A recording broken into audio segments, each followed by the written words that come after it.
আসসালামু আলাইকুম। তো আপনাদের মাঝে কিছু কথা বলবো, তার আগে আমি একটা ভিডিও দেখাচ্ছি।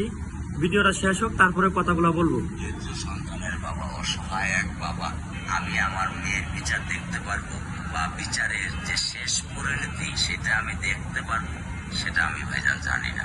আমি সমাজের কাছে আসলে রামেশের বাবা যে কথাটা বলেছে, এখানে মন থেকে অনেক কষ্ট নিয়ে কথাটা বলেছে। তার কারণ হচ্ছে এই দেশে শিশু যে দর্শন, এটা অনেক হারে বেড়ে গেছে।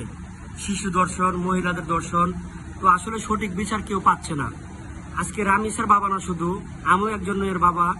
তো আমি বাবার পক্ষ থেকে বলতেছি যে এই যে নাশকতা চলতেছে, বিচার হয় না, এতে কিন্তু যারা দোষী তারা আরো দিন দিন সাহস বাড়তেছে। আসলে প্রকৃত যে বিচার কার্যক্রম, এটা এই দেশে নাই। আইন আমরা সবাই বিশ্বাস করি, আইনকে শ্রদ্ধা করি, কিন্তু আইনের যে কঠিন ব্যবস্থা, এটা এই বাংলাদেশে নাই বিদায় আপনাদের বিভিন্ন মানুষের এই খারাপ কার্যকরগুলা দিন দিন বাড়তেছে।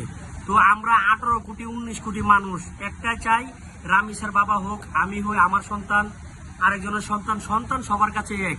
শুধু আমি একটা কথাই বলবো যে এই দেশে আর কোনো দর্শন হবে না, রামেশের বিচার হবে। এ পর্যন্ত যতগুলা শিশু দর্শন হয়েছে সবার বিচার করতে হবে।